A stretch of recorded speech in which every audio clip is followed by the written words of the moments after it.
ఈరోజు 100 లైవ్ ప్రారంభించబడి 100 రోజులు అవుతుంది.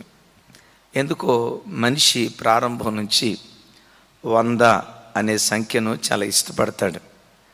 చిన్నపిల్లలను పెద్దవాళ్ళు ఆశీర్వదించేటప్పుడు నిండు 100 ఏళ్ళు బ్రతికయ్యా అంటారు.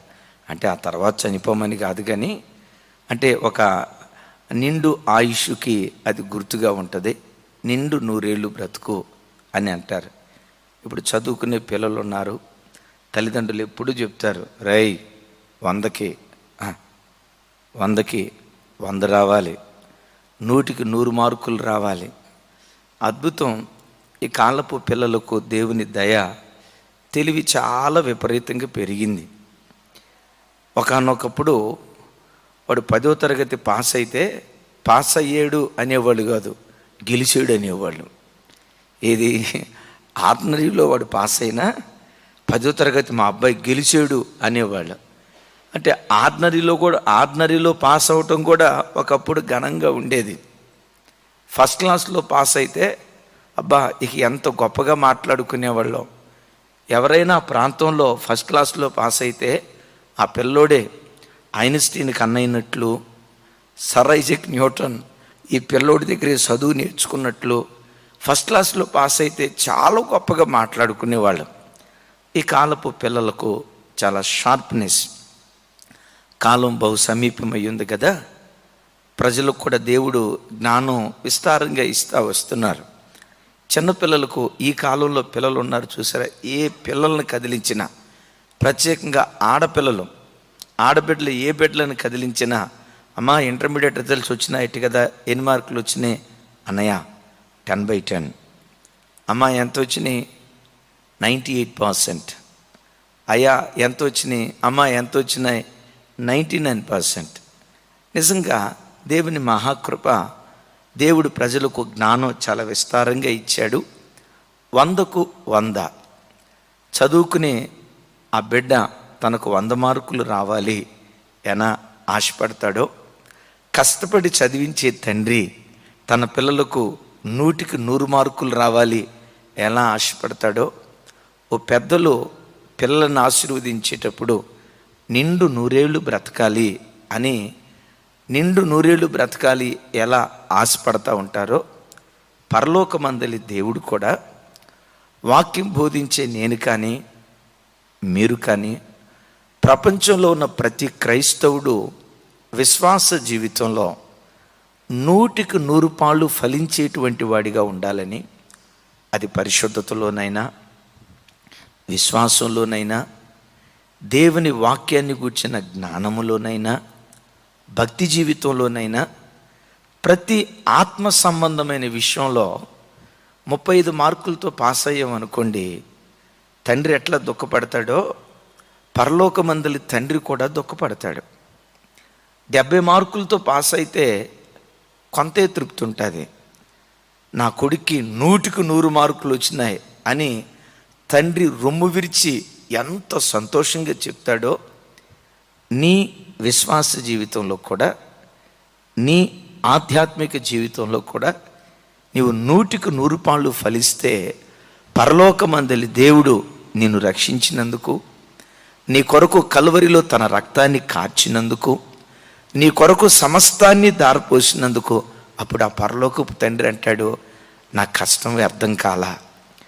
ఇప్పుడు 100కి 100 మార్కులు అబ్బాయికి వచ్చినాయి అనుకోండి, ఆ తండ్రి ఏమంటాడో తెలుసా, నా రెక్కలు మొక్కలు చేసుకొని నా కొడుకును చదివిస్తూ ఉంటే నా కష్టం వ్యర్థం కాలా, నా ప్రయాసం ఊరకనే పోలే, నా కొడుకు నా కష్టాన్ని అర్థం చేసుకొని ఈ రిక్షా ఓడి కొడుకు కలెక్టర్ అయ్యాడు, ఈ టాపీ మేస్త్రి కొడుకు ఇదిగో 10th క్లాస్లో స్టేట్ ఫస్ట్ ర్యాంక్ వచ్చాడు అని ఒక సాధారణమైన తండ్రి తన కష్టం వ్యర్థం కానందుకు ఎంత అతిశయపడతాడో, కల్వరిలో నీ కొరకు ప్రాణం పెట్టిన దేవుడు కూడా ఆత్మలో నువ్వు 100కి 100 పాళ్ళు ఫలిస్తూ ఉంటే, పరలోకమందలి దేవుడు నీ కొరకు ప్రాణం పెట్టిన యేసుక్రీస్తు ప్రభు, దేవారాత్రులు నీకు పరిచర్య చేస్తున్న దేవదూతలు పరలోకములో గంతులు వేయటం ప్రారంభిస్తారు. Praise the lord.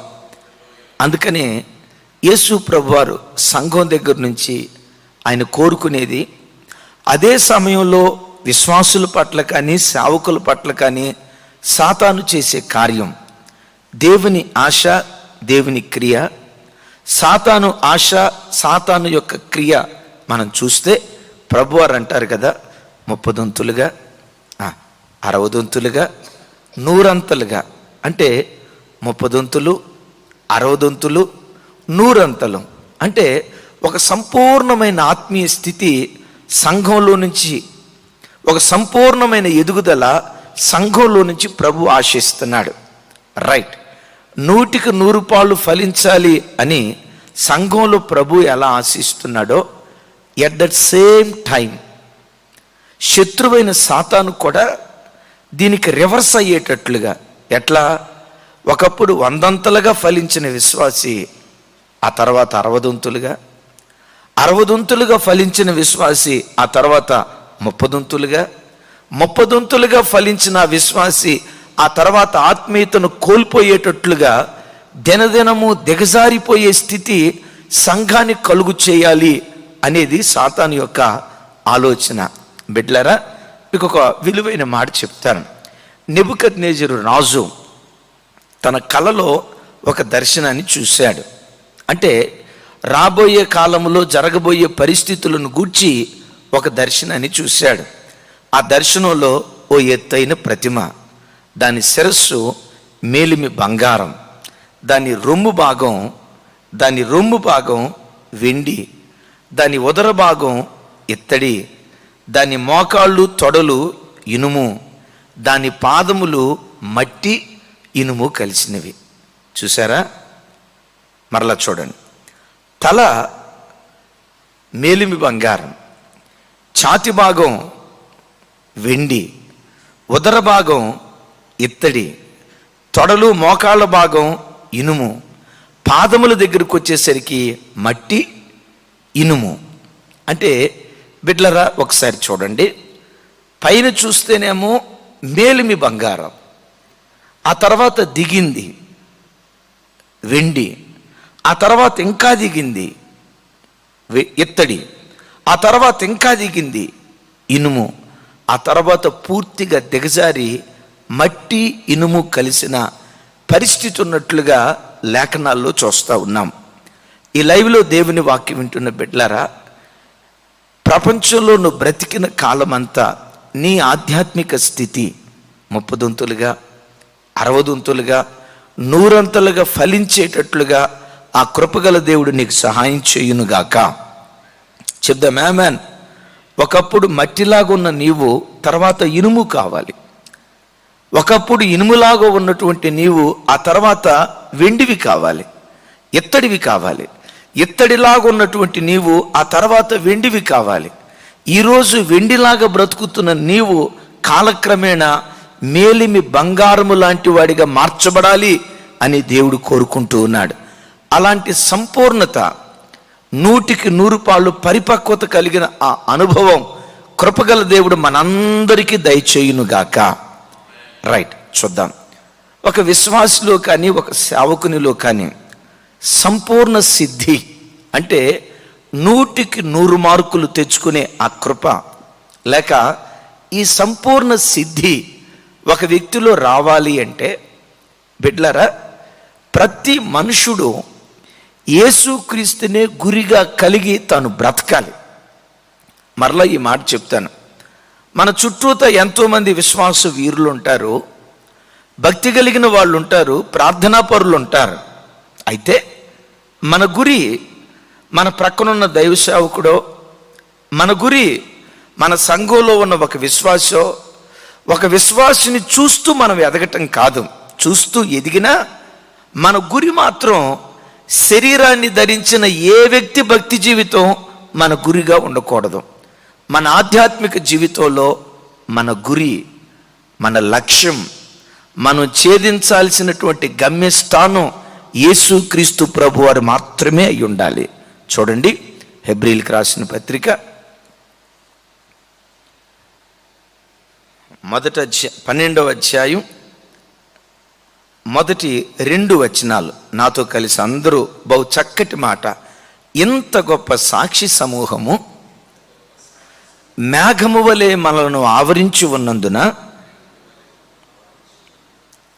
మనము కూడా ప్రతి భారమును సులువుగా చిక్కులు పెట్టు పాపమును విడిచిపెట్టి విశ్వాసమునకు కర్తయు దాన్ని కొనసాగించు వాడునైన యేసు వైపు చూచుచు ఈ పందెపు రంగములో ఓపికతో పరిగెత్తుదుము అంటాడు.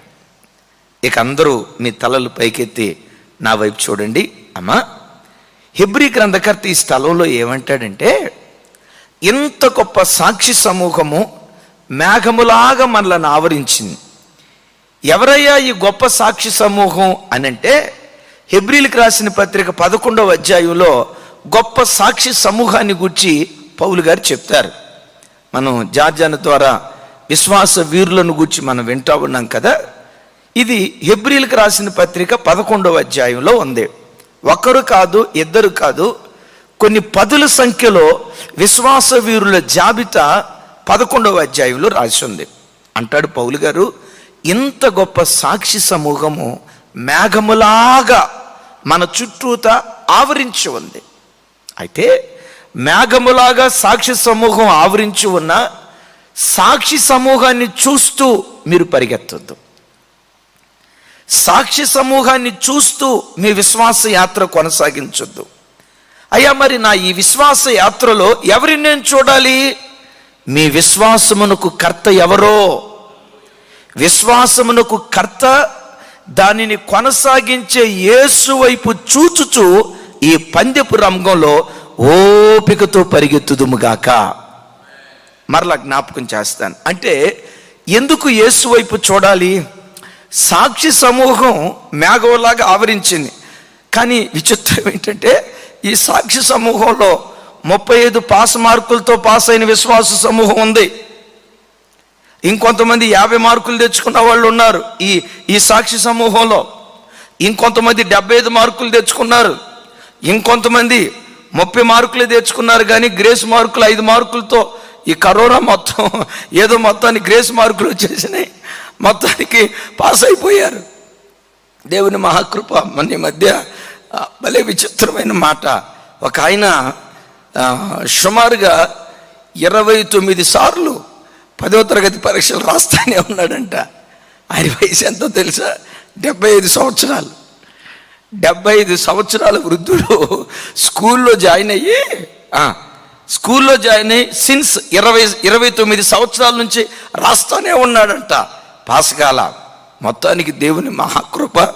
మన కరోనా వచ్చిన తర్వాత పరీక్ష రాయకుండానే పాస్ అయిపోయాడు. వింటున్నారా?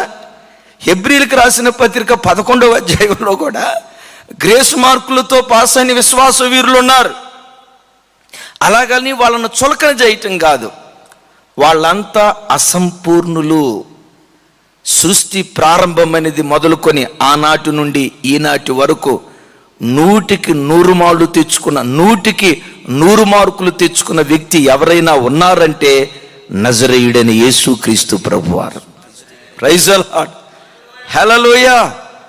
100కి 100 మార్కులతో పాస్ అయిన వ్యక్తి ఎవరైనా ఉన్నారా అంటే యేసుక్రీస్తు ప్రభువారు.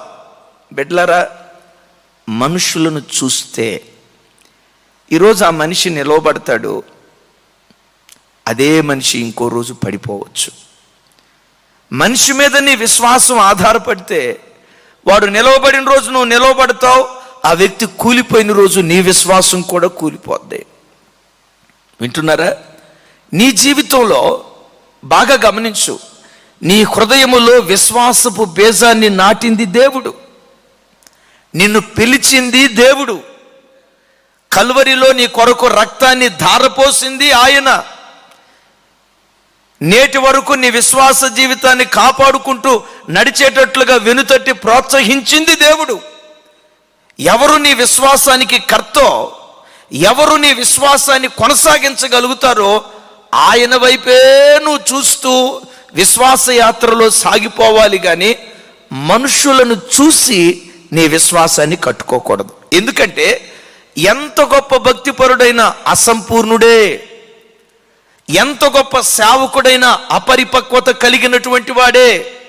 ఈ సృష్టిలో పరిపక్వత కలిగిన ఒకే ఒక్క వ్యక్తి యేసుక్రీస్తు వారు. మీకు మంచి మాట చెప్తాను. యేసుక్రీస్తు వారు ఎవరై అంటే నీళ్ల మీద నడిచినవాడు. ప్రతి మనుషుడు నీళ్లలో మునిగిపోయినవాడు. నీళ్లు అంటే శారీరకంగా నీళ్లు కాదు, కానీ పరిశుద్ధ గ్రంథంలో నీరు లోకానికి గుర్తుగా ఉంది, జలము లోకానికి గుర్తుగా ఉంది. లోకం దేనికి గుర్తుగా ఉంది? నేత్రాశ, శరీరాశ, జీవపు డంబానికి గుర్తుగా ఉంది. బిడ్డలారా, నేల మీద నడిచిన యోధుడు ప్రపంచంలో ఒక్కడు లేడు. దేవుడు అని పిలువబడిన దైవాంశ సంభూతులు కూడా లోకమనేటువంటి నీళ్ళల్లో కూరుకుపోయినటువంటి వాళ్ళే. భక్తి పొంగవులు, భక్తి శ్రేష్ఠులు అని పిలువబడిన వాళ్ళు కూడా నేత్రాశలోనో, శరీరాశలోనో, జీవపు డంబంలోనో ఏదో ఒక విషయంలో మునిగిపోయినటువంటి వాళ్ళే. బిడ్డలారా, నేను ప్రకటించే యేసుక్రీస్తు ఎవరో తెలుసా? ఆయన నేత్రాశ, శరీరాశ, జీవపు డంబం వీటిలో మునిగిపోకుండా యేసు ప్రభువారు యోహాను సువార్తలో అంటారు కదా, నేను లోకమును జయించి ఉన్నాను అంటాడు.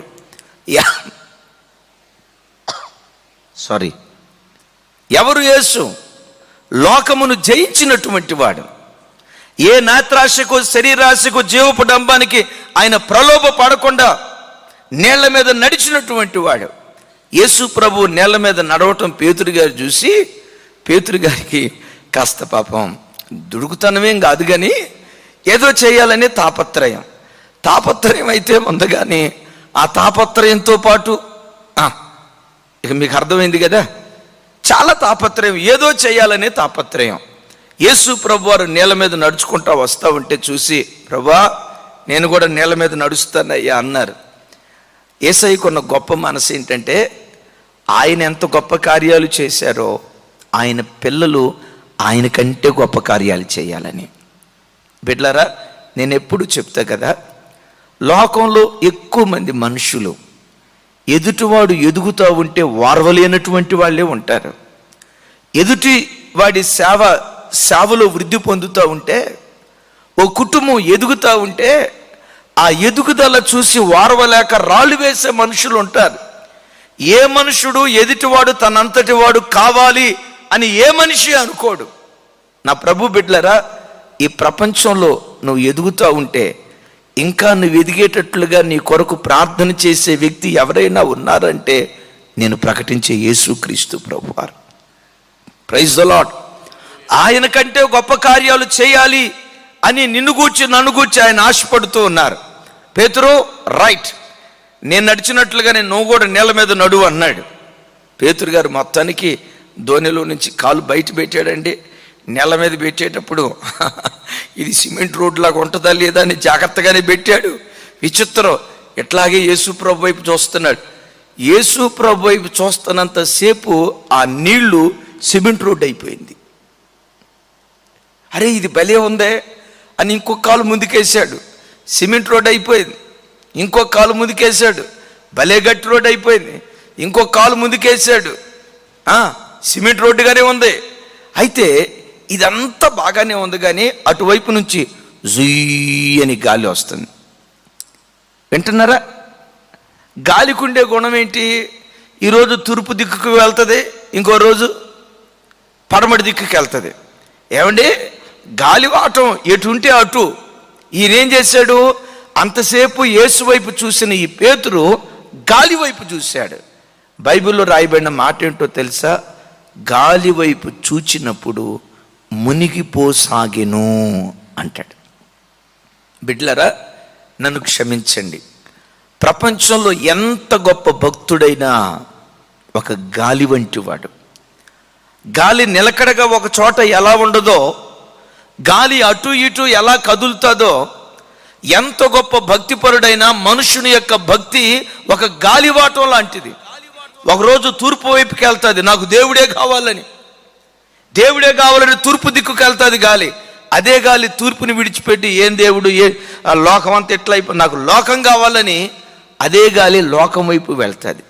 బిడ్డలారా, నీ జీవితంలో నా జీవితంలో మనుషుల వైపు చూస్తే ఆ వ్యక్తి తన ఆధ్యాత్మిక జీవితంలో మునిగిపోయేటువంటి ప్రమాదం ఉంది. ఈ సృష్టిలో సంపూర్ణుడు, పరిపూర్ణుడు ఎవరై అంటే యేసుక్రీస్తు వారే.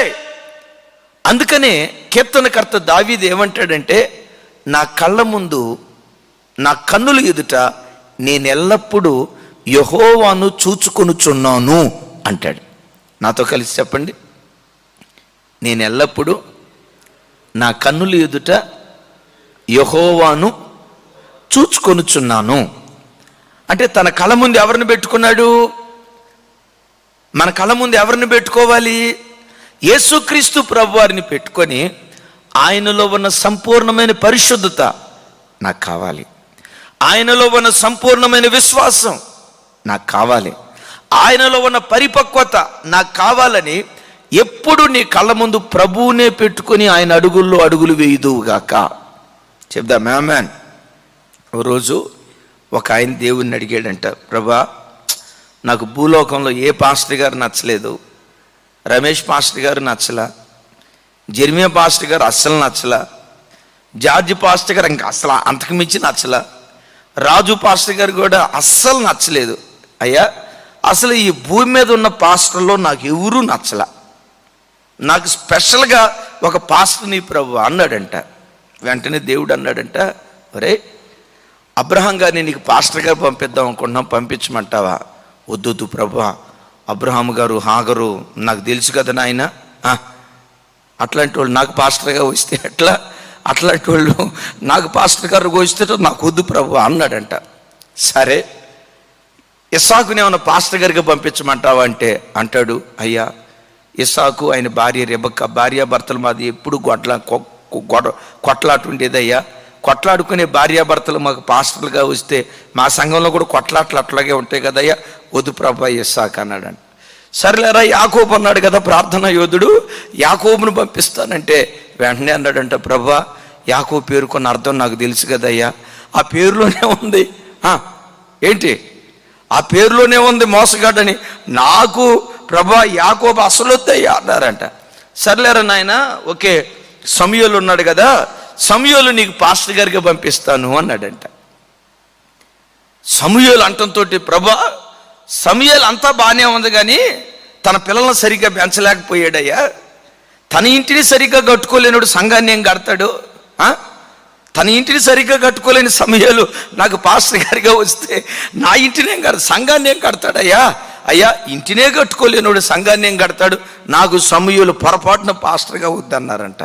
సర్లేరా అట్లయితే బైబిల్లో మంచి రోషం కలిగిన వ్యక్తి ఒక ఆయన ఉన్నాడు, ఏలియా, పౌరుషం కలిగిన వాడు ఉన్నాడు, ఏలియా నీకు పాస్టర్ గారికి పంపిస్తానంటే అంటాడంటాడు, ప్రభా ఎవరినైనా పంపిస్తే పంపించేవేమో కానీ ఏలియాని మాత్రం పొరపాటును పంపించొద్దయ్యా, ఏదైనా తేడా వస్తే మా ఇళ్ల మీద అగ్ని గురిపించి తగలబెట్టేసేస్తాడయ్యా, పొర్రపాటునొద్దు ప్రభా ఏలియా అన్నాడంట. సర్లేరా కొత్త నిబంధనలో బాప్తిస్మం ఇచ్చి యోహాను ఉన్నాడు కదా, యోహాను పంపిస్తానంటే అన్నాడంట, అయ్యా యోహాను ఎవరు? ఏలియాకు అన్న, వాళ్ళిద్దరు అన్నదమ్ముళ్ళు. అయ్యా యోహాను గారు అయితే వద్దు, ఆయన మా ఇంటికి వస్తే praise lord sister, praise lord brother అని అనడు, మరి ఏమంటాడురా? సర్ప సంతానమా, సర్ప సంతానమా, మమ్మల్ని పట్టుకొని సర్ప సంతానం అంటాడయ్యా. ఆయన నోరు అమ్మో మేము తట్టుకోలేవు, మాకు బాప్తిస్మం ఇచ్చి యోహాను అసలు వద్దయ్యా.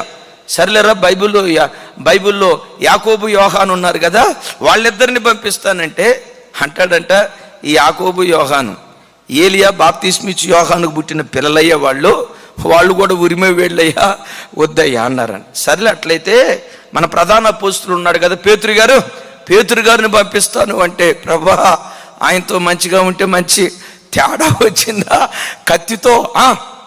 కత్తితో చెవులు దగ్గొడతాడయ్యా, మాకంత ఓపిక లేదు. సర్లేరా వీళ్ళంతా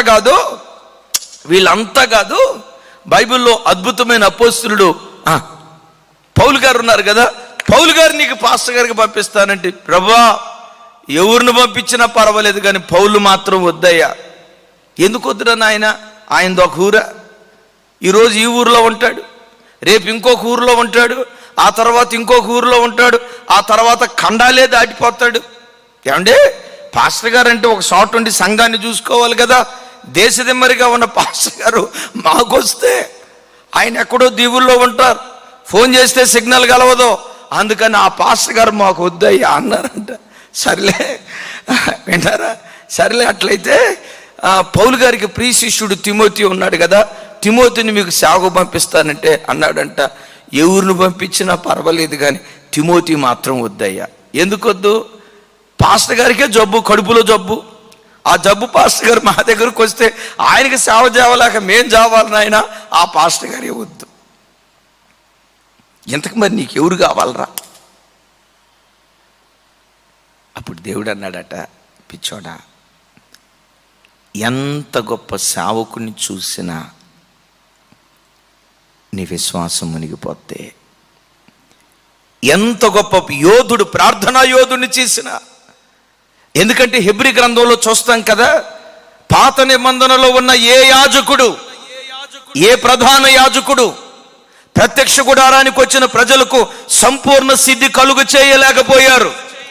ఎందుకు సంపూర్ణ సిద్ధి కలుగు చేయలేకపోయారంటే, ఆ ప్రధాన యాజకుడు కూడా, రాయబడిన మాట, ఆ ప్రధాన యాజకుడు కూడా బలహీనతలు కలిగినటువంటి వాడు. ఇంతకు మరి ఏమంటావు ప్రభువా? బలహీనతలు కలిగిన వ్యక్తులు నీ చుట్టూతో ఉన్నా, ఆ బలహీనతలు కలిగిన వ్యక్తుల వైపు చూడకుండా నీలో విశ్వాస బీజాన్ని ఏ దేవుడు నాటాడో, విశ్వాస ప్రక్రియ ఏ దేవుడు ప్రారంభించాడో, అంతము వరకు ఏ దేవుడు విశ్వాసాన్ని కొనసాగిస్తాడో ఆ యేసు వైపు చూస్తూ పందెపు రంగంలో ఓపికతో నువ్వు పరిగెత్తుదువుగాక. ఈరోజు నిలవబడిన వాడు నీ కుడి ప్రక్క 1000 మంది కూలిపోవచ్చు, ఎడమ ప్రక్క 10,000 మంది కూలిపోవచ్చు. నిలవబడిన వారు నా గురి కాదయ్యా, పడిపోయిన వారు నా కృంగుదల కాదయ్యా. ప్రతి పరిస్థితులలో 100కి 100 మార్కులు సంపాదించిన యేసే నా గురి, యేసే నా జీవిత లక్ష్యం. ఈ లైవ్లో దేవుని వాక్యం వింటున్న బిడ్డలారా, విశ్వాసంలో సంపూర్ణుడు నేను ప్రకటించే నా యేసుక్రీస్తు, పరిశుద్ధతకు నిలువుటద్దం నేను ప్రకటించే యేసుక్రీస్తు, ప్రేమకు, క్షమాపణకు, ఓర్పుకు, దయకు, వీటన్నిటికీ ఒక సంపూర్ణమైన అర్థాన్ని చెప్పిన ఒకే ఒక వ్యక్తి యేసుక్రీస్తు వారు గనుక ఎప్పుడు నీ కళ్ళ ముందు ఆయనను పెట్టుకుని నువ్వు సాగిపోతూ ఉందువుగాక. అలా నువ్వు సాగిపోతే ఎన్ని మార్కులు వస్తాయో తెలుసా? 35 మార్కులతో నువ్వు పాస్గావు. కరోనా గ్రేస్ మార్కులు కూడా నీకు అవసరంలా. యేసును చూస్తూ నువ్వు సాగిపోతే, తమ్ముడు ఎన్ని మార్కులు వచ్చినాయి? 100కు 100 అన్నా. ఒరే 100కు 100 ఎట్లు వచ్చినాయి? యేసును చూస్తూ సాగిపోయాను.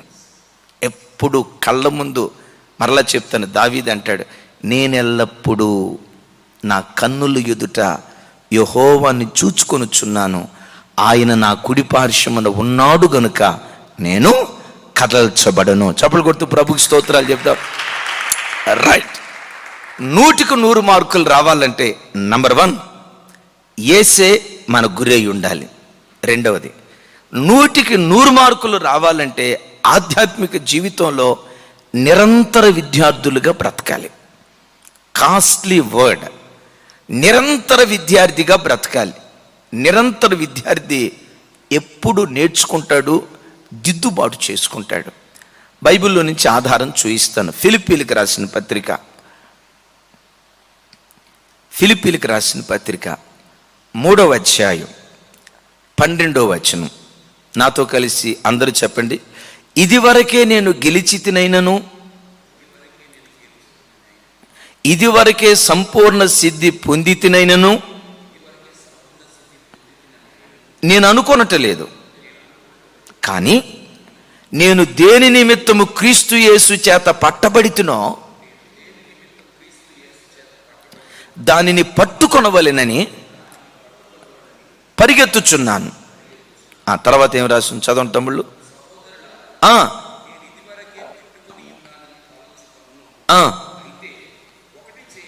ఒకటి చేయుచున్నాను, వెనక ఉన్నవి మరిచి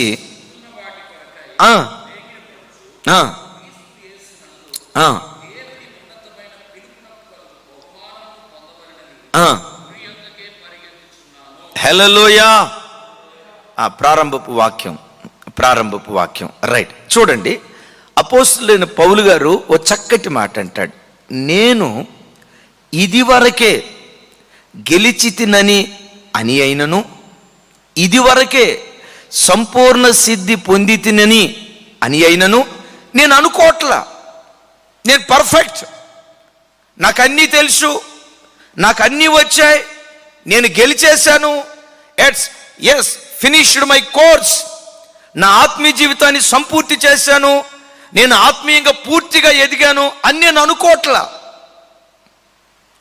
నేను జయించుండొచ్చు, కానీ గతంలో జయించిన ఆ జయాన్ని వెనక ఉన్న వాటిని మరిచి ముందున్న వాటి కొరకై వేగిరి పడుతూ పరిగెత్తుచున్నాను. దేని కొరకు పట్టబడ్డాను దాన్ని సాధించాలని గురి యొద్దకే నేను పరిగెత్తుతున్నాను అని అంటాడు. బిడ్లరా, ఈ మాట చూడండి. ఇదివరకే గెలిచితనైనను, ఇదివరకే సంపూర్ణ సిద్ధి అంటే 100కి 100 మార్కులు తెచ్చుకున్నాను అని అయినను నేను అనుకోవట్లా. బిడ్లరా, నీ ఆధ్యాత్మిక జీవితంలో నీవెప్పుడు నేను దేవునిలో ఎదిగింది కొంతే, ఎదగాల్సింది ఎంతో, నాకు తెలిసింది కొంతే, తెలియాల్సింది ఎంతో, నేను పరిశుద్ధంగా బ్రతికింది కొంతే, పరిశుద్ధంగా బ్రతకాల్సింది ఎంతో, నాకున్న ఆత్మీయ అనుభవాలు ప్రస్తుతం నాకున్న ఆత్మీయ అనుభవాలు లిమిటెడ్, కొంతే.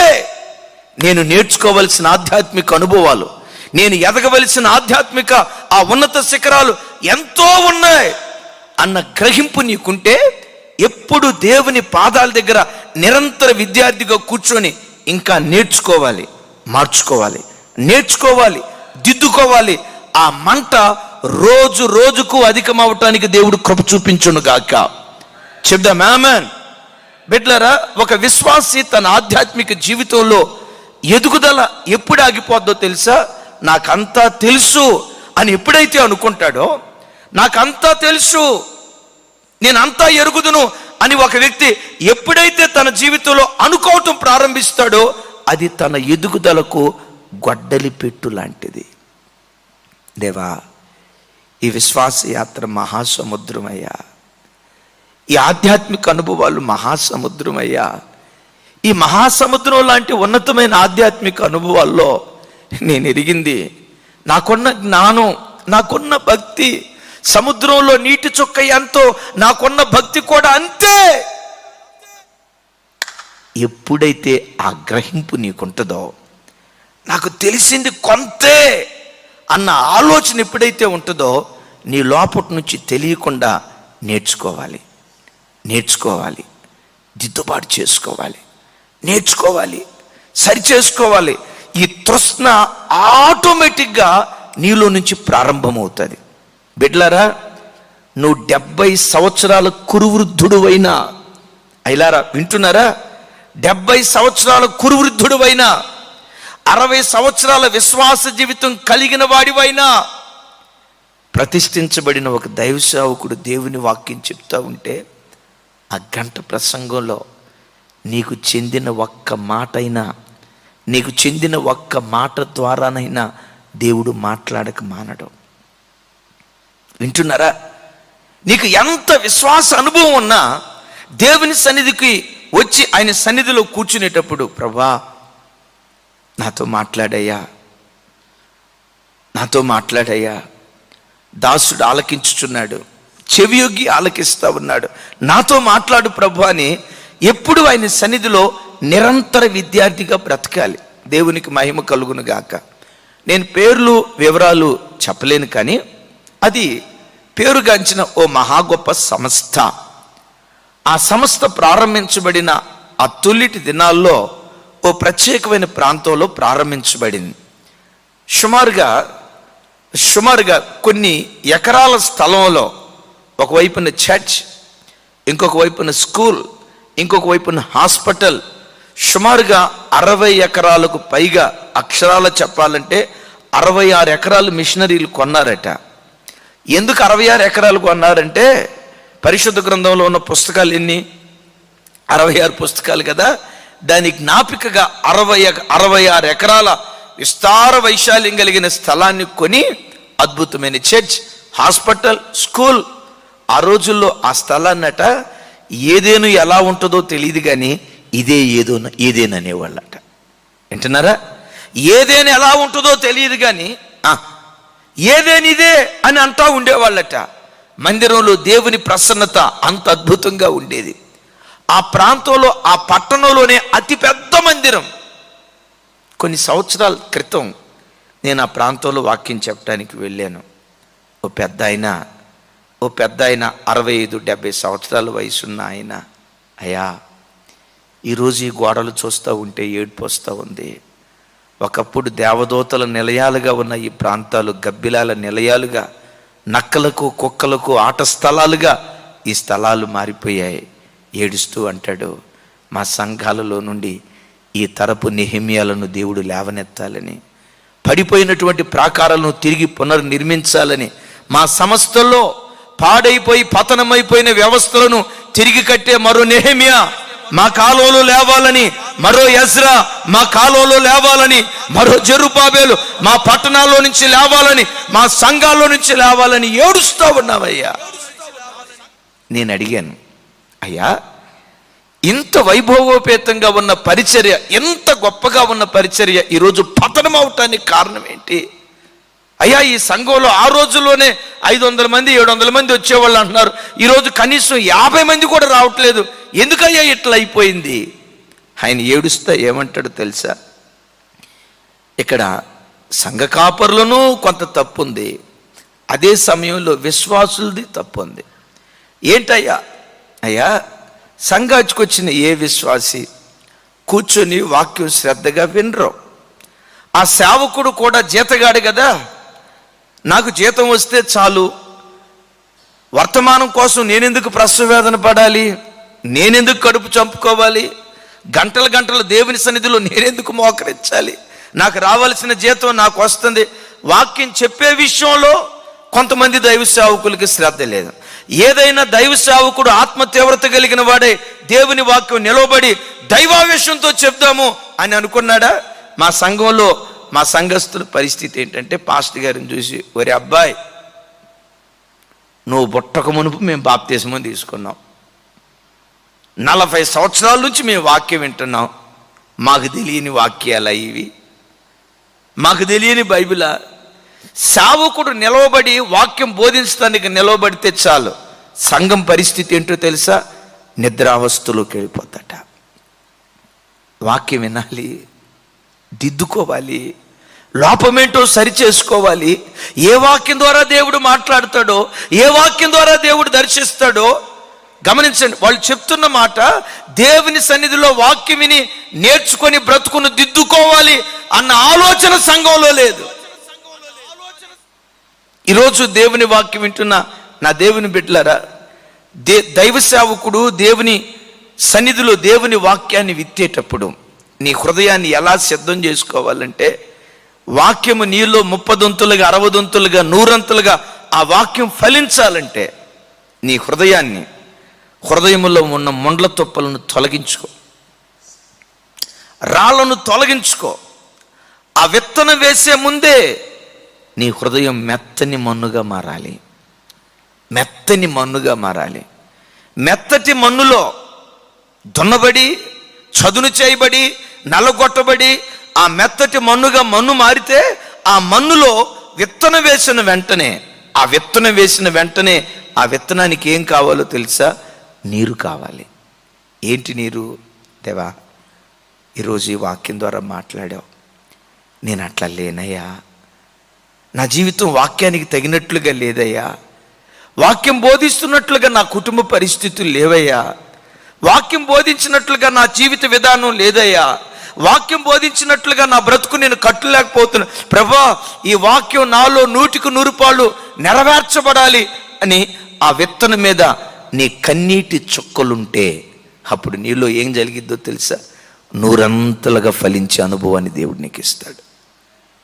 Praise god, praise god. ఎప్పుడు బిడ్డలారా నిరంతరం నేర్చుకోవాలి. మార్చుకోవాలి, నేర్చుకోవాలి, బ్రతుకును దిద్దుకోవాలి. ఏ వాక్యం ద్వారా దేవుడు మాట్లాడతాడో ఆ దైవికమైన తృష్ణ ఎప్పుడు మన గుండెల్లో ఉండును గాక. వెనక ఉన్న వాటిని మర్చిపో. అప్పుడే నీ జీవితంలో 100% విజయాన్ని సాధించగలవు. ఒకవేళ నీ వెనుకటి జీవితం పడిపోయిన జీవితమేమో, సాతాను అంటాడు, రే బాబు నిన్న పడిపోయావు, ఈరోజు నిలవబడాలనుకున్నా, ఈరోజు నిలవబడినా రేపు పడిపోతావు. గత జీవితాన్ని గుర్తుకు తీసుకొచ్చి కొంతమందిని కృంగదీస్తాడు. మరికొందరి జీవితాల్లో గత జీవితాన్ని గుర్తుకు తెచ్చి గర్వాంధులుగా సాతాను మారుస్తాడు. ఈ మాట బాగా పట్టుకోండి. గత విజయాన్ని కొంతమంది జ్ఞాపకం తెచ్చి గర్వాంధులుగా మారుస్తాడు. ఇంకొంతమంది జీవితాల్లో గతాన్ని సాతాను గుర్తుకు తీసుకొచ్చి కృంగదీస్తాడు. ఏమని? ఒరేయ్ అప్పుడు పడిపోయావురా. ఎన్నిసార్లు దేవుల్లో నిలవబడాలని తీర్మానం చేసుకోవాలా? 150 సార్లు తీర్మానం చేసుకున్నావు, 210 సార్లు పడిపోయావు. అన్ని లెక్కలాడి దగ్గర ఉంటాయి. 210 సార్లు పడిపోయావురా. ఇప్పుడు తీర్మానం చేసుకున్నా ఆ తర్వాత జరిగేది ఏంటంటే 211. మరలా తర్వాత తీర్మానం చేసుకున్నా 212. గతంలో ఎట్లా పడిపోయావో ఈరోజు కూడా పడిపోతావు. ఈరోజు పడిపోకపోయినా రేపు పడిపోతావు. సాతాను కృంగదీస్తాడు. బిడ్డలారా, 100% నువ్వు విజయాన్ని సాధించాలంటే గత ఓటమిని మర్చిపో. గతంలో ఓడిపోయానేమో, విజయశీలుడైన యేసుక్రీస్తు ఈరోజు నన్ను గెలిపిస్తాడు తన నామ మహిమార్థమై. నేళ్ల మీద నడిచిన యేసుక్రీస్తు, నేత్రాశను, శరీరాశను, జీవపడంబాన్ని గెలిచిన యేసుక్రీస్తు నన్ను గెలిపిస్తాడు. నా బలంతో నేను గెలవలేను. యేసుక్రీస్తు వాక్యపు బలంతో నేను గెలుస్తా. పరిశుద్ధాత్మ బలంతో నేను గెలుస్తా. సంఘం యొక్క ప్రార్థన బలంతో నేను గెలుస్తా. దైవ సేవకుల ప్రార్థన బలంతో నేను గెలుస్తా. మా కొరకు ప్రార్థన చేయడానికి ప్రతిష్ఠించబడిన దైవ సేవకులు ఉన్నారు. వారి ప్రార్థన మూలంగా మా సంఘంలో ఎంతో మంది ప్రార్థన యోధులు ఉన్నారు. వాళ్ళ ప్రార్థన మూలంగా, అన్నిటికంటే విశేషంగా బలమైన వాక్య మూలంగా, పరిశుద్ధాత్మ బలాన్ని బట్టి, అన్నిటికంటే విశేషంగా బలవంతుడైన దేవుని ద్వారా సాతాను నా పాదముల కింద నేను చెతకుతొక్కుతాను. నేను గెలవను, దేవుడు నన్ను గెలిపిస్తాడు. బిడ్డలారా, సాతాను నీ గతాన్ని గుర్తుకు తెచ్చి కృంగదీస్తున్నాడా? ఈరోజు విశ్వాసంతో మాట్లాడు. ఒకవేళ గతంలో నువ్వు గొప్ప భక్తిగా బ్రతికిన దాన్ని బట్టి సాతాను తెలియకుండా నీలో గర్వపు మనసును తీసుకొచ్చాడా? అది ప్రమాదం సుమి. అందుకనే పౌలు గారు అంటారు, ఇది వరకే నేను గెలిచి తిని అని అయినను, ఇది వరకే సంపూర్ణ సిద్ధి పొంది తిని అని అయినను నేను అనుకోవట్లా. నిరంతర విద్యార్థిగా దేవుని పాదాల దగ్గర మనం బ్రతుకుదుంగాక. మూడవది, ఒక వ్యక్తి 100% మార్కులు దేవుని సన్నిధిలో తాను పొందుకోవాలి అంటే శిష్యరికం చేసేటువంటి వాడై ఉండాలి. చూడండి, ఎఫెసీ పత్రిక, అందరూ చూడండి. ఎఫెసీ పత్రిక, అపోస్తులైన పౌలు గారు రాసినటువంటి ఎఫెసీ పత్రిక. సంఘానికి సంపూర్ణత దేవుడు ఎలా అనుగ్రహిస్తాడో 4వ అధ్యాయం 11వ వచనం నుండి అందరూ నాతో కలిసి చెప్పండి. మనమందరము, ఎవరెవరట మనమందరం అంటే? అరే, ఈ పత్రిక రాసింది ఎవరు? ఎవరికి రాశాడు? సో మనమందరము అంటే మనమందరంలో ఎవరెవరున్నారు ఇక్కడ? అపోస్తులైన పౌలు గారు, అదే సమయంలో సంఘం. రైట్, ఇప్పుడు నా వైపు చూడండి, నాతో కలిసి చెప్పండి. మనమందరము విశ్వాస విషయములోను, దేవుని కుమారుని గూర్చిన జ్ఞానము విషయములోను ఏకత్వము పొంది సంపూర్ణ పురుషులమగు వరకు, అనగా క్రీస్తునకు కలిగిన సంపూర్ణతకు సమానమైన సంపూర్ణత కలవారమగు వరకు. పొడుగైపోయిందా? సరే, కట్ చేస్తా. అనగా క్రీస్తునకు కలిగిన సంపూర్ణతకు, యేసుక్రీస్తుకి ఏం కలిగిందట? ఈ లోకంలో సంపూర్ణుడు ఎవరు? 100కు 100 మార్కులు తెచ్చుకున్న వాళ్ళు ఎవరు? యేసుక్రీస్తు ప్రభువారు. అయితే యేసుక్రీస్తు కలిగిన సంపూర్ణతకు సమానమైన సంపూర్ణత కలవారమగు వరకు ఆయన ఇలాగున నియమించెను. ఏమి నియమించారు? 13వ వచనం. రైట్, నాతో కలిసి అందరూ చెప్పండి. పరిశుద్ధులు సంపూర్ణులగునట్లు, క్రీస్తు శరీరము క్షేమాభివృద్ధి పొందినట్లు, పరిచర్య ధర్మము జరుగునట్లు ఆయన కొందరిని అపోస్తులుగాను, కొందరిని ప్రవక్తలుగాను, కొందరిని సువార్తికులుగాను, కొందరిని కాపరులుగాను, ఇంకొందరిని ఉపదేశకులుగాను నియమించెను. రైట్, చూడండి బిడ్లారా, అందరూ నా వైపు చూడండి. ఇక వింటున్నారా? అంటే అంతిమ లక్ష్యం ఏంటంటే, సంఘం ఏర్పడటంలో దేవునికి ఉన్న అంతిమ లక్ష్యం, అంతిమ గురి ఏమిటంటే, సంఘము ద్వారా ఒక విశ్వాసికి కానీ సేవకుడికి కానీ క్రీస్తుకు కలిగిన సంపూర్ణతకు సమానమైన సంపూర్ణత కలగాలి. ఈ సంపూర్ణత కలగటానికట యేసుక్రీస్తు ప్రభువారు నియమించారట. ఎవరిని నియమించారు? దేని కొరకు నియమించారు అంటే, కొంతమందిని సంఘంలో దైవ సేవకుల్లో కొంతమందిని అపోస్తులుగా, ఇంకొంతమందిని ప్రవక్తలుగా, ఇంకొంతమందిని ఉపదేశకులుగా, ఇంకొంతమందిని సువార్తికులుగా, మరికొంతమందిని కాపరులుగా. దీన్ని ఇంగ్లీష్లో ఏమంటారంటే 5-fold మినిస్ట్రీ. మరలా చెప్తాను, ఈ 5-fold మినిస్ట్రీలో ఈ థంబ్నెయిలే కదా ఇది ఎవరికి గుర్తుగా ఉందాయి అంటే, అందరూ చూడండి, ఇది ఎవరికి గుర్తుగా ఉందాయి అంటే అపోస్తులుడికి గుర్తుగా ఉంది. ఒకసారి అపోస్తులుడికి గుర్తుగా ఉంది.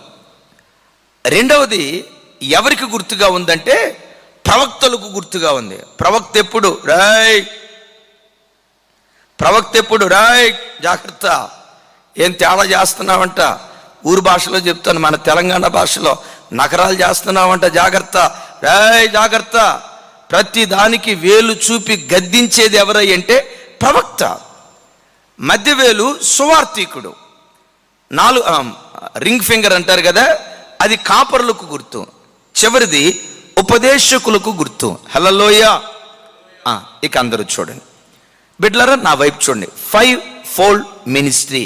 ఒక్కొక్క వేలు ఒక్కొక్క విధమైన సేవా పరిచర్యని చూయిస్తూ ఉంది. సంఘంలో ఒక విశ్వాసికి ఈ 5 రకాలైన పరిచర్యలు అందాలి. ఇప్పుడు విందాం. అల్టిమేట్గా సేవకుని యొక్క గురి ఏమిటంటే, ఏ విధము చేతనైనా విశ్వాసిని వాక్యం బోధించి, హెచ్చరించి, ఆదరించి, సరిచేసి, దిద్ది, చెక్కి, మరల్చి క్రీస్తుకు కలిగిన సంపూర్ణతకు సమానమైన సంపూర్ణత ఒక సేవకుడు విశ్వాసికి కలుగు చేసేటట్లుగా తను ప్రాకులాడేటువంటి వాడై ఉండాలి. చప్పట్లు కొడుతూ ప్రభుకి స్తోత్రాలు చెప్దాం. మరలా చెప్తాను, ఒక సంఘ కాపరి బాధ్యత ఏమిటంటే, ఆ మధ్య ఒక తల్లి అంది, నేను చాలాసార్లు ఈ మాట చెప్పాను, అవసరం వచ్చింది కాబట్టి మరలా చెప్తాను, వింటున్నారా? ఆ మధ్య ఒక తల్లి అంది, అయ్యగారు మాకు పాస్టర్ గారు లేరు అయ్యగారు, దేవుడు మాకు పాస్టర్ గారిని ఇచ్చేటట్టు ప్రార్థన చేయండి అయ్యగారు అంది. 3-4 సార్లు నేను కనపడినప్పుడల్లా మాకు పాస్టర్ గారు లేరు అయ్యగారు, మాకు పాస్టర్ గారు కలిగేటట్లుగా, పాస్టర్ గారు వచ్చేట్టుగా ప్రార్థన చేయండి అయ్యగారు అంది. నేను అడిగాను, ఉండబట్టలేక ఒకరోజు అడిగా, ఎందుకమ్మా మీకు పాస్టర్ గారు అన్నా? ఆమె నా వైపు చూసి, అదేంటి అయ్యగారు పాస్టర్ గారు ఎందుకు అంటావేంటి? మా బర్త్డే కూడికల్లో కేక్ కట్ చేసేదేవరు? పాస్టర్ గారేగా. మా దినాలు చేసేదేవరు? పాస్టర్ గారేగా. ఏమంటే పెళ్ళిళ్ళు చేసుకోవాలంటే పాస్టర్ గారు లేకుండా పెళ్ళిళ్ళు చేసుకుంటావా? వింటారా? పెళ్ళిళ్ళు చేసుకోవాలంటే పాస్టర్ గారు ఉండాలి కదా. పిల్లలు పుట్టినప్పుడు ఉయ్యాల్లో వేసి ఉయ్యాల్లో తొట్లో ఓపటానికి ఉండాలి కదా అయ్యగారు. ఉయ్యాల తొట్లో ఓపాలన్న అయ్యగారు ఉండాలా, సమాధి దవ్వాలన్న అయ్యగారు ఉండాలా, సమాధి పెట్టిలో పెట్టాలన్న అయ్యగారు ఉండాలా, చివరికి బర్త్డే కేకులు కట్ చేయాలన్న అయ్యగారు ఉండాలా. అయ్యగారు లేకపోతే సంఘం ఎట్లాగండి? ఈ వ్యక్తికి ఉన్న గ్రహింపు ఏంటంటే, పాస్టర్ గారు అంటే కేకులు కట్ చేసేవాడు, పాస్టర్ గారు అంటే చిన్న బిడ్డను ఉయ్యాల్లో పెట్టి ఊపేవాడు, పాస్టర్ గారు అంటే పెళ్ళిళ్ళు చేసేవాడు, పాస్టర్ గారు అంటే సమాధి కార్యక్రమాలు చేసేవాడు. నా వీటికి మించిన ఒక ఘనమైన పరిచర్య ఉంది. ఏమిటయ్యా వీటికి మించిన ఘనమైన పరిచర్య? ఇవి శరీర సంబంధమైనవి. దేవుడు జీవము కలిగిన సంఘాన్ని ఏర్పరచటంలో ఉన్న ఓ ప్రధానమైన ఉద్దేశం, సేవకుడు విశ్వాసుల దగ్గర డబ్బు తీసుకొని, దశంభాగం కానుకలు తీసుకొని, మేడల మీద మేడలు, మిద్దెల మీద మిద్దెలు కట్టడం, ఇది కాదు దేవుని ఆలోచన. ప్రతి సేవకుని యొక్క గురి ఏమై ఉండాలంటే, తన దగ్గరికి 10 మంది వచ్చినా, 100 మంది వచ్చినా, 1000 మంది వచ్చినా, ఆ సంఘానికి క్రీస్తుకు కలిగిన సంపూర్ణతకు సమానమైన సంపూర్ణత కలిగేటట్లుగా ఒక సేవకుడు ప్రాకులాడాలి. అందుకని అపోస్తలుడైన పౌలు గారు అంటాడు, గలతీ సంఘమా, క్రీస్తు సారూప్యము మీలో కలుగునట్లుగా నేను మరలా మీకోసం ప్రసవేదన పడుతున్నాను. సంఘాలు దేవుడు ఏర్పరిచింది దశంభాగాల కోసం కాదు. సంఘాలు కట్టాల్సింది కానుకల కోసం కాదు. బిడ్లరా, ప్రతి సేవకుని యొక్క గురి సంఘానికి దిద్దుబాటు కలుగు చేసి యేసుక్రీస్తు సంపూర్ణతకు సమానమైన సంపూర్ణత కలిగేటట్లుగా హెచ్చరించేటప్పుడు హెచ్చరించాలి, ఆదరించేటప్పుడు ఆదరించాలి, ప్రోత్సహించేటప్పుడు ప్రోత్సహించాలి, గద్దించేటప్పుడు గద్దించాలి, బోధించేటప్పుడు బోధించాలి. ఒకటి బోధిస్తాడు చాలండి, లేదు లేదు లేదు. కొన్నిసార్లు వ్యక్తిగత పరామర్శ కూడా సంఘ కాపరి చేయాలి. నా ప్రభు బిడ్డలారా, మీరు ఎప్పుడైనా మీరు ఏ సంఘాలకు వెళ్తున్నారో నేను అడగను, కానీ బిడ్డలారా, మీ సేవకులు మీ కుటుంబాలకు ఆహ్వానించండి. ఎందుకు? భోజనం పెట్టడానికా? మా ఇంట్లో అయ్యగారు ప్రేమ విందు, కడుపు నిండా భోజనం చేయాలి. బిడ్డలారా, కడుపు నిండా భోజనం చేస్తే సేవకుల ఆరోగ్యం పాడైపోద్ది. ఈ లేనిపోయిన బీపీలు, షుగర్లు, 40 సంవత్సరాలు కూడా నిండక మునిపే బీపీలు, షుగర్ అని. బిడ్డలారా, ఈ శరీర సంబంధమైన భోజనం, అయ్యగారు మా ఇంటికి వస్తే అయ్యగారికి, అమ్మగారికి, సేవకులు అందరికీ కడుపు నిండా భోజనం పెట్టాలి. నేను తప్పంటలా, ఆ భోజనం ఎక్కడికి వెళ్ళినా దొరికిద్ది. ఎందుకు సేవకుని మీ ఇంటికి ఆహ్వానించాలో తెలుసా? దైవజనుడా, మా గృహాన్ని దర్శించి మా ఇంటిలో ఉన్న లోటేంటో, మా విశ్వాసంలో ఉన్న లోపమేంటో, దేవునికి ఎక్కడ మేము ఆయాసకరంగా బ్రతుకుతున్నామో మా లోపాలు తెలియచెప్పి వాక్యం చేత మమ్మల్ని దిద్దండి. అందుకు సేవకుని నీ కుటుంబానికి ఆహ్వానించాలి. బిడ్డలరా, సేవకుడి ప్రధాన బాధ్యత ఇది, సేవకుడి ప్రధాన కర్తవ్యం ఇది. 500 రూపాయలు పడేస్తే ఏ పాస్టర్ గారైనా వచ్చి పెళ్లి చేస్తాడండి? ఏమండి, 500 రూపాయలు పడేయకపోయినా, అయ్యో దేవుని నమ్ముకున్న బిడ్డట సమాజ చేయాలని ఏదో ఒక పాస్టర్ గారు వస్తాడు. సేవకుడి పని దానికి మించి ఏమిటో తెలుసా? ఒక విశ్వాసిగా నీ లోపట క్రీస్తు సంపూర్ణత కలిగేటట్లుగా వాక్యం అనే సుత్తితో నీ ప్రతి అణువణువును చెక్కేటువంటి వాడు అయి ఉండాలి. బిడ్డలారా, ఓ సేవకుడిగా మిమ్మల్ని బ్రతిమలాడుకుంటూ చెప్తున్నాను, లాక్డౌన్ దినాల్లో దేవుని కృప, అన్నా మీరు పరిచయం అయ్యారు, మీ పరిచర్య పరిచయం అయింది, మేము ఎన్ని స్తుతులు చెల్లించిన దేవుని రుణాన్ని తీర్చుకోలేమని చెప్పి. విచిత్రం ఏంటంటే, ఈ లాక్డౌన్ దినాల్లో కొన్ని 100 మంది ప్రజలు మేము నోరు తెరిచి అడగకుండానే కొన్ని 1000 రూపాయలు కానుక పంపించారు. ఇక నేను వాళ్ళ పేర్లు చెప్పే పరిచర్య కాదు కదా. కొన్ని 1000 మంది ప్రజలు, కొన్ని 100 మంది ప్రజలు 1000 రూపాయలు కానుక పంపించారు అడక్క మునిపే. ఎందుకమ్మా అంటే, అన్నయ్య వాక్యం చేత ఎంత పోషించబడ్డాం, మీ రుణం మేము తీర్చుకోలేము అన్నయ్య. ఎంతమంది వాళ్ళ ప్రేమను తెలియచేశారు. అయితే బిడ్డలారా, ఈ 100 రోజుల పాటు మీకు వాక్యం మేము అందించాం కదా, నా చేతులు జోడించి ఒక అన్నగా, ఒక దైవ సేవకుడిగా మీ అందరినీ నేనేం బ్రతిమలాడుకుంటున్నానో తెలుసా? అందరూ నా వైపు చూడండి. సంపూర్ణ సిద్ధి కలుగు చేసే మెల్కీసెదెకు క్రమంలో ఉన్న యేసుక్రీస్తుని గూర్చి హెబ్రీ పత్రికలో రాయబడి ఉంటుంది. ఆయన మెల్కీసెదెకు క్రమములో చేరి సంపూర్ణ లేఖనాల్లో ఆ స్థలంలో మనం చూడగలుగుతాం. మీరు ఏ ప్రాంతంలో సంఘానికి వెళ్ళినా ఆ మెల్కీసెదెకు క్రమంలో, ఆ దైవికమైన ఉపదేశంలో ఏ సేవకుడు మిమ్మల్ని పెంచుతారో ఆ సంఘానికి వెళ్ళండి. వెళ్ళిన తర్వాత ఆ సేవకుడిని పదే పదే, అయ్యా క్రీస్తు సంపూర్ణత మాలో కలగాలి అంటే మాలో అవిధేయతలు ఏమున్నాయో మాకు చెప్పండి. తమ్ముడు చర్చికి రావటంతో, అన్న నాకు ఒక పాట కోసం చర్చికి రావద్దు. 500 రూపాయలు పాట వస్తే ఎవడైనా వచ్చి పాట పాడతాడు. తమ్ముడా కెమెరా తీయటానికి చర్చికి రావద్దు. 1000 రూపాయలు పాట ఇస్తే ఎవడైనా చర్చికి వస్తాడు. ఎవడైనా చర్చికి వచ్చి, బిడ్డలారా సంఘానికి రావాల్సింది నీ తలాంతులు ప్రదర్శించడానికి కాదు, కానీ దైవజనుడా వాక్యమనే సుత్తితో నన్ను చెక్కి క్రీస్తుకు కలిగిన సంపూర్ణతకు సమానమైన సంపూర్ణత నాలో కలిగేటట్లుగా నా కుటుంబాన్ని గద్దించయ్యా. సేవకుడా మా ఇంటికి రండి, సేవకుడా మా ఇంటికి రండి, అయ్యా సేవకుడా మా కుటుంబంలో ఉన్న లోపం ఏంటో తెలియచేయండి అని ఎప్పుడు వాక్యం చేత దిద్దబడేటట్లుగా నీవు ఉంటే నీకు ఎన్ని మార్కులు వస్తాయో తెలుసా? 100కి 100 మార్కులు ఇచ్చే కృప దేవుడు ఇస్తాడు.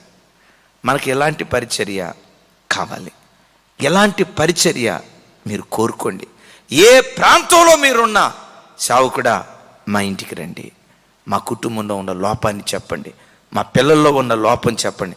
ఎందుకయ్యా సంపూర్ణత? ఆ సంపూర్ణత కలిగిన వాడే పరలోక రాజ్యాన్ని స్వతంత్రించుకోగలడు. ఆఖరి మాట చెప్తాను, 100కి 100 మార్కులు మనం తెచ్చుకోవాలంటే మొట్టమొదట 100 మార్కులు తెచ్చుకున్న యేసయ్య వైపు చూడాలి. రెండవది నిరంతర విద్యార్థిగా బ్రతకాలి. మూడవది శిష్యరికం చేయాలి. ఆఖరి మాట చెప్పి నేను ప్రార్థన చేస్తాను. దుఃఖారావం. ఏ రావం? దేని కొరకైన దుఃఖారావం? దుఃఖారావం. ఒక విశ్వాసి, ఒక సేవకుడు తన బ్రతుకులో ఒక సంపూర్ణత కలగాలి అంటే తన బ్రతుకులో దుఃఖారావం చేసేటువంటి వాడై ఉండాలి. దుఃఖారావం చేసి సంపూర్ణత పొందిన వాళ్ళు ఎవరైనా ఉన్నారా? అసలు మన జీవితంలో దేని కొరకు దుఃఖారావం చేయాలి? హెబ్రీయులకు రాసిన పత్రిక చూడండి, 7వ అధ్యాయం 7వ వచనం నుంచి 10వ వచనం వరకు. రైట్, అందరూ చూడండి. హెబ్రీయులకు రాసిన పత్రిక అందరూ గమనిస్తున్నారు కదా?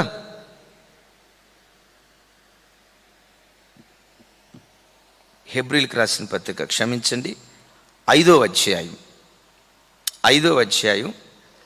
7వ వచనం నుండి 10వ వచనం వరకు నేను చదువుతాను.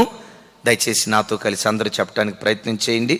శరీరధారి అయి ఉన్న దినములలో మహారోదనతోనూ కన్నీళ్లతోనూ తన్ను మరణము నుండి రక్షింపగలవానికి ప్రార్థనలు యాచనలు సమర్పించి భయభక్తులు కలిగి ఉన్నందున ఆయన అంగీకరించబడిను.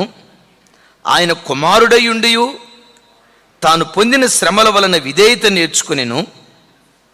మరియు ఆయన సంపూర్ణ సిద్ధి పొందినవాడై మెల్కీసెదెకు యొక్క క్రమములో చేరిన ప్రధాన యాజకుడని దేవుని చేత పిలువబడి తనకు విధేయులైన వారందరికీ నిత్య రక్షణకు కారకుడాయను.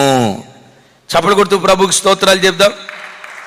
అయితే 9వ వచన ప్రారంభం చూడండి. మరియు ఆయన సంపూర్ణ సిద్ధి పొందినవాడై, ఇక అందరూ తలలు పైకెత్తి నా వైపు చూడండి. మరియు ఆయన సంపూర్ణ సిద్ధి పొందినవాడై అంటాడు. ఏ వచనంలో అన్నాడు ఈ మాట? 9వ వచనంలో. అంటే పైన 8 వచనాలు ఉన్నాయి. 8 వచనాలు కాదు కానీ 7, 8 వచనాలు చెప్తాను. నా వైపు చూడండి. ఆయన శరీరధారి అయి ఉన్న దినములలో అనే మాట ఇక్కడ కోట్ చేసుకోండి. ఏ దినాలలో? శరీరధారి అయి ఉన్న దినములలో. అంటే యేసుక్రీస్తు ఏ శరీరంతో ఉన్నాడు? రోమపత్రికలో పౌలు గారు అంటాడు కదా, ఆయన పాప శరీరాకారముతో పుట్టెను గాని ఆయన పాపము చేయలేదు అంటాడు. అంటే శరీరధారిగా ఉన్న దినములలో అంటే బిడ్లరా, నీ కన్ను ఎలా చెడును ఆశిస్తుందో, నీ శరీరం పాపాన్ని ఎలా కోరుకునేటట్లుగా ప్రేరేపిస్తుందో, సేమ్ అదే శరీరముతో 33.5 సంవత్సరాలు యేసుక్రీస్తు ప్రభువారు బ్రతికారు.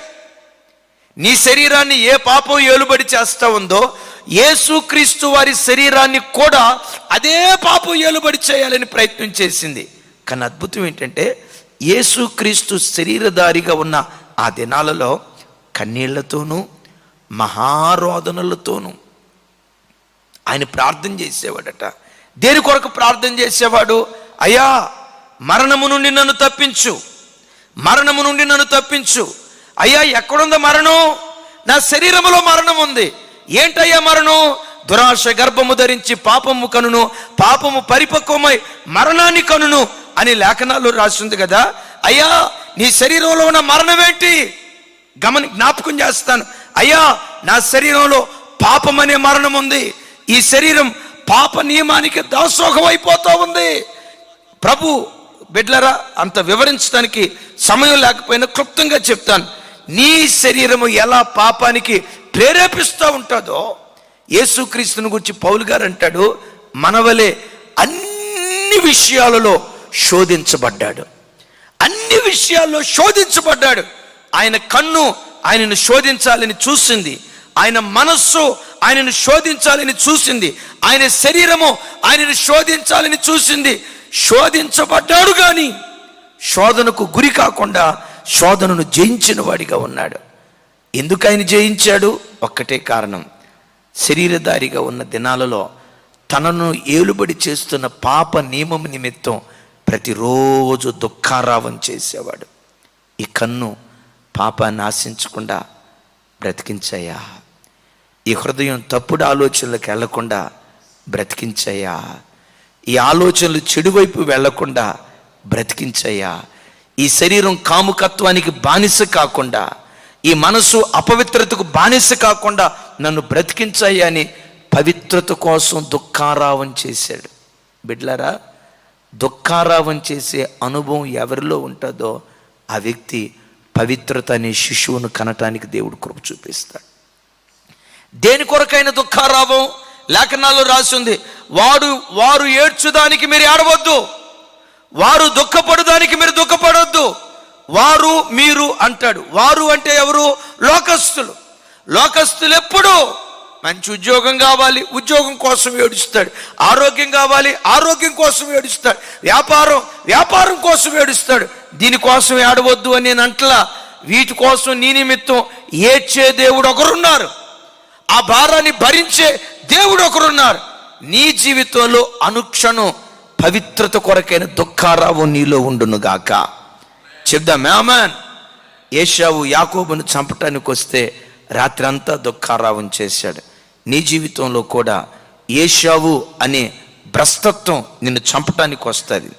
ఏశావు అనే వ్యభిచారపు ఆత్మ నిన్ను చంపటానికి వస్తుంది. ఏశావు అనే శరీరపు దురాశలు నిన్ను చంపటానికి వచ్చినప్పుడు నీవేం చేయాలో తెలుసా? ఎబ్బోకు రేవు దగ్గర యాకోబు పోరాడినట్లుగా దేవుని సన్నిధిలో పోరాడితే ఏశావు మీద నీకే జయాన్ని దేవుడు అనుగ్రహిస్తాడు. హామాను ఇశ్రాయేలీలందరినీ చంపాలని ప్రయత్నం చేశారు. హామాను చంపబడినట్లుగా మొర్దెకై కన్నీళ్లతో మహారోదనలతో ప్రార్థన చేశాడు. బిడ్లరా, ఆ దుఃఖారావంలో నుండే నీవు సంపూర్ణ సిద్ధి పొందేటట్లుగా దేవుడు కృప చూపిస్తాడు. నీకు ఒక ఉన్నతమైన ఆధ్యాత్మిక అనుభవం కావాలంటే పౌలు ప్రసవేదన పడినట్లుగా ఆయన సన్నిధిలో ప్రసవేదన పడే కృప నీకుంటే సంపూర్ణ సిద్ధి పొందే భాగ్యం దేవుడు మనకిచ్చునుగాక. చెప్దాం ఆమేన్. బిడ్లరా, ఒక తల్లి శిశువును కనాలంటే ప్రసవ వేదన పడాలి. యేసుక్రీస్తు అనే సంపూర్ణతను కనాలి అంటే ఆధ్యాత్మిక ప్రసవ వేదన నీలో నాలో ప్రారంభమగునుగాక. ఈ 4 అనుభవాల ద్వారా ఒక వ్యక్తి సంపూర్ణ సిద్ధి పొందుకుంటాడు. ఎలా? మొట్టమొదట యేసునే మనం గురిగా పెట్టుకోవాలి. రెండవది నిరంతర విద్యార్థిగా బ్రతకాలి. మూడవది ఆ 5 రకాలైన సేవకుల దగ్గర బ్రతుకు కాలమంతా శిష్యరికం చేయాలి. ఆఖరిగా విన్నాం కదా, దుఃఖారావం. దేని కొరకైన దుఃఖారావం? అట్టి కృప మనందరికీ దేవుడు అనుగ్రహించునుగాక.